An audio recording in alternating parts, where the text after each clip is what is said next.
नमस्कार शेतकरी बांधवांनो आणि मित्रांनो, आपल्या सगळ्यांचं शेतकरी अपडेट या चॅनलवरती स्वागत आहे। संजय गांधी निराधार अनुदान योजना आपल्याला अपडेट आलेली आहे। आपल्याला आज संध्याकाळपर्यंत किंवा उद्या सकाळपर्यंत पैसे मिळतील का, नेमके कोणकोणते जिल्हे यादीमध्ये समाविष्ट करण्यात आले आहेत, पुढील अपडेट काय याची सविस्तर माहिती आपण आजच्या व्हिडिओमध्ये बघणार आहोत। तर व्हिडिओ तुम्ही शेवटपर्यंत नक्की बघा। आता सर्वात आधी एक काम करा, तुमच्या मोबाईलवर आलेला SMS नीट तपासून बघा आणि थेट बँक खात्याला लॉग इन करून पहा, कारण अनेकांच्या खात्यात पैसे जमा झालेले आहेत। सध्या कोणकोणत्या योजनांचे पैसे येत आहेत हे समजून घेणं सुद्धा आपल्यासाठी अत्यंत महत्त्वाचं आहे। संजय गांधी निराधार अनुदान योजना, श्रावण बाळ योजना, राज्य निवृत्ती वेतन योजना आणि दिव्यांग लाभार्थ्यांच्या खात्यामध्ये आज 2500 रुपयांपर्यंतची रक्कम जमा होत आहे। त्यामुळे उशीर न करता तुमचं खातं तपासा आणि पैसे आले आहेत का नाही याची खात्री पटवून घ्या। आता अनेक जण विचारतात की सरकार नेमकी किती रक्कम देणार आहे आणि यामध्ये चालू महिन्याचा हप्ता त्याचबरोबर मागील काही महिन्याची थकीत रक्कम सुद्धा एकत्र मिळणार आहे का, तर याचं उत्तर सुद्धा सरकारने स्पष्टपणे दिलेलं आहे। चालू महिन्याचा हप्ता त्याचबरोबर मागील थकीत रक्कम अशा प्रकारे 5000 रुपये थेट लाभार्थ्यांच्या खात्यामध्ये जमा करण्यात येईल। ज्यांचा एखादा हप्ता आधी अडकलेला होता त्यांना आता एकत्रितपणे रक्कम मिळत आहे। पण इथे एक महत्त्वाची गोष्ट तुम्ही लक्षात घ्या, एक अट लक्षात ठेवा, ज्यांचं नाव अधिकृत मंजूर यादीमध्ये आहे, ज्यांचं बँक खातं आधार सोबत जोडलेलं आहे, DBT सक्रिय आहे आणि KYC पूर्ण झालेली आहे, अशांनाच हे पैसे मिळतील। जर तुमचं खाते बंद असेल, आधार लिंक असेल, KYC अपूर्ण असेल तर तुमच्या खात्यामध्ये रक्कम जमा होणार नाही। म्हणूनच लगेचच खाते तपासा, तुमचं नाव यादीमध्ये आहे का नाही हे पहा आणि बँकेशी संबंधित सर्व प्रक्रिया पूर्ण आहेत का हे सुद्धा तपासणं गरजेचं आहे। आता एक महत्त्वाची अपडेट समोर आलेली आहे, नवीन लाभार्थी यादी जाहीर करण्यात आली। त्यामुळे सर्वात आधी तुम्ही हे तपासा की तुमचं नाव या नवीन यादीमध्ये लाभार्थी यादीमध्ये आहे की नाही। नाव तपासून बघा, 100% रक्कम तुमच्या खात्यामध्ये जमा होईल। म्हणूनच ही तपासणी खूप इम्पॉर्टंट आहे। आता अनेक जण विचारतात की पैसे आले आहेत का, हे कसं तपासायचं, तर ते सुद्धा आपण डिटेलमध्ये समजून घेणार आहोत। यासाठी काही सोपे मार्ग आहेत। सगळ्यात आधी तुमचं बँक पासबुक अपडेट करून घ्या, त्यानंतर मोबाईलवर कोणता SMS आला आहे हे सुद्धा तपासून घ्या। आता मित्रांनो, जवळच्या बँकमध्ये मिनी बँक किंवा ATM वर जाऊन सुद्धा तुम्ही खातं तपासू शकता। पैसे जमा झाले असतील तर तुमच्या मोबाईलवर तुमच्या खात्यामध्ये 2500 रुपये जमा झाले आहेत असा स्पष्ट मेसेज तुम्हाला दिसेल। आता समजा तुमच्या खात्यामध्ये अद्याप पैसे आलेले नसतील तर घाबरायचं काही कारण नाही। अशा वेळी कोणकोणत्या जिल्ह्यांमध्ये सध्या पैसे जमा होत आहेत याची संपूर्ण माहिती आपण पुढे बघणार आहोत। त्यासोबतच तुम्हाला तुमच्या तालुक्यातील समाज कल्याण कार्यालयाशी संपर्क साधावा लागेल। KYC अपूर्ण असेल तर ती पूर्ण करावी लागेल आणि जर आधार अजून बँक खात्याशी लिंक केलेलं नसेल तर ते सुद्धा लिंक करावं लागेल। जर या छोट्या गोष्टी पूर्ण केलेल्या असतील तर तुमचा हप्ता लवकरच तुमच्या खात्यामध्ये जमा होणार आहे।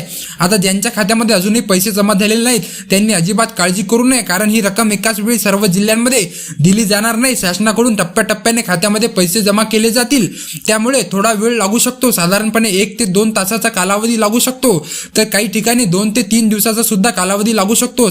सध्या काही जिल्ह्यांमध्ये वाटपाची प्रक्रिया सुरू झालेली आहे। नागपूर जिल्ह्यात लाभार्थ्यांच्या खात्यामध्ये पैसे जमा होऊ लागले आहेत। त्याचबरोबर पुणे, सांगली आणि सातारा या जिल्ह्यांमध्ये खात्यामध्ये पैसे जमा होण्याची प्रक्रिया सुद्धा सुरू झालेली आहे। त्याचबरोबर कोल्हापूर आणि ठाणे जिल्ह्यामध्ये सुद्धा लाभार्थ्यांना हप्त्याची रक्कम मिळायला लागलेली आहे। मात्र काही जिल्ह्यांमध्ये अजून थोडीशी प्रतीक्षा करावी लागणार आहे।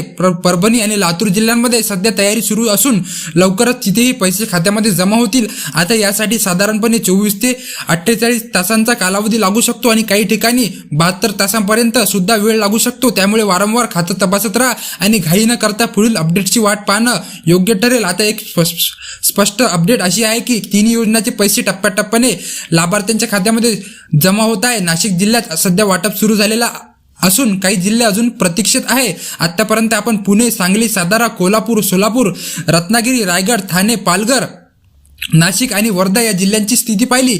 यामधून रायगड जिल्हा सध्या प्रतीक्षेत आहे, तर पालघर जिल्ह्यामध्ये मात्र खात्यामध्ये पैसे जमा व्हायला सुरुवात झालेली आहे। आता परभणी जिल्ह्यात सुद्धा वाटप सुरू झालेला नाही, तर जळगाव जिल्ह्यात लाभार्थ्यांच्या खात्यामध्ये पैसे जमा झालेले आहेत। हिंगोली आणि वाशिम हे दोन्ही जिल्हे सध्या प्रतीक्षेत आहे। कोल्हापूर जिल्ह्यामध्ये मात्र वाटप सुरू झालेलं असून मुंबई शहर आणि मुंबई उपनगरात सुद्धा काही लाभार्थ्यांच्या खात्यामध्ये पैसे जमा झालेले आहेत। नागपूर जिल्ह्यात सध्या सुरू आहे, तर यवतमाळ आणि नांदेड जिल्ह्यांमध्ये अजून थोडा वेळ लागण्याची शक्यता आहे। मित्रांनो, तर आता उरलेल्या काही जिल्ह्यांची स्थिती आपण सुद्धा समजून घेणार आहोत. नांदेड जिल्हा सध्या प्रतीक्षित आहे. जळगाव जिल्ह्यात मात्र लाभार्थ्यांच्या खात्यामध्ये पैसे जमा होण्यास सुरुवात झालेली आहे. बुलढाणा आणि अकोला हे दोन्ही जिल्हे अजून प्रतीक्षित आहे. अमरावती आणि भंडारा भागांमध्ये वाटपाची प्रक्रिया सुरू झालेली असून काही लाभार्थ्यांच्या खात्यामध्ये रक्कम जमा झाल्याचं दिसून येत आहे. चंद्रपूर आणि गडचिरोली जिल्ह्यांमध्ये सध्या अजून प्रतीक्षा करावी लागणार आहे. नागपूर जिल्ह्यामध्ये खाते क्रेडिट सुरू झालेले असून गोंदिया जिल्ह्यात सुद्धा वाटप हळूहळू सुरू होत आहे. हिंगोली जिल्हा सध्या प्रतीक्षित आहे. तर धाराशिव म्हणजे उस्मानाबाद जिल्ह्यामध्ये लवकरच पैसे जमा होण्याची शक्यता आहे. म्हणजेच नांदेड, जळगाव, बुलढाणा, अकोला, अमरावती, भंडारा, चंद्रपूर, गडचिरोली, नागपूर, गोंदिया, हिंगोली आणि धाराशिव या जिल्ह्यांची सध्याची स्थिती आपण पाहिली. आता तुमचा जिल्हा यामध्ये येतो का नाही हे तुम्ही नक्की तपासा. खात्यामध्ये पैसे जमा झाले आहेत का नाही हे सुद्धा तपासून बघा. तर मित्रांनो, प्रक्रिया टप्प्याटप्प्याने चालते आणि यासाठी 1 ते 2 दिवसाचा कालावधी सुद्धा लागू शकतो. आता एक महत्त्वाची पुढची माहिती अशी आहे की जानेवारी महिन्यानंतर फरवरीचा हप्ता देखील पहिल्याच आठवड्यामध्ये खात्यामध्ये जमा होण्याची शक्यता सरकारकडून सांगण्यात आलेली आहे. त्यामुळे काही लाभार्थ्यांच्या खात्यामध्ये एकत्रितपणे 5,000 रुपये जमा होऊ शकतात. आता अनेक लाभार्थ्यांच्या खात्यामध्ये आधी थांबवलेले हप्ते एकत्र जमा होत आहेत. पण इथे एक महत्त्वाचा प्रश्न असतो की या योजनेसाठी नेमकं कोण पात्र ठरतं हे स्पष्टपणे समजून घेणं गरजेचं आहे. संजय गांधी निराधार अनुदान योजनेअंतर्गत विधवा महिला, घटस्फोटित महिला, निराधार व्यक्ती, अनाथ मुले तसेच गंभीर आजारांनी त्रस्त असलेले नागरिक हे सर्व घटक या योजनेमध्ये समाविष्ट आहेत. त्यानंतर श्रावणबाळ योजना, राज्य सेवानिवृत्ती वेतन योजना याबद्दल बोलायचं झालं तर यामध्ये पुरुषांसाठी किमान 65 वर्ष आणि महिलांसाठी 60 वर्ष अशी अट आहे. यासाठी ठराविक वार्षिक उत्पन्न मर्यादा आहे. जर तुमचे वार्षिक उत्पन्न या मर्यादेपेक्षा जास्त असेल तर या योजनेचा लाभ तुम्हाला मिळणार नाही. दिव्यांग लाभार्थ्यांसाठी किमान 40% किंवा त्याहून अधिक अपंगत्व असणं अत्यंत गरजेचं आहे. यासाठी सरकारने हे प्रक्रिया सांगितलेली. आता पुढे हप्त्याबद्दल एक महत्त्वाची माहिती समोर आलेली आहे. सध्या मिळालेल्या अपडेटनुसार पुढचा हप्ता फरवरी महिन्याच्या पहिल्या आठवड्यामध्ये लाभार्थ्यांच्या खात्यात जमा होण्याची शक्यता आहे. मात्र तारीख जिल्ह्यानुसार थोडी पुढे मागं होऊ शकते. त्यामुळे याबद्दल घाबरण्याचं काही कारण नाही. तर मित्रांनो, महाराष्ट्रातील 36 जिल्ह्यांपैकी कोणकोणत्या जिल्ह्यांमध्ये हप्ता वाटपाची प्रक्रिया सुरू झालेली आहे आणि कुठे हप्ता वाटप अजूनही सुरू झालेला नाही याबद्दलची डिटेल माहिती आज आपण आजच्या व्हिडिओमध्ये बघणार आहोत.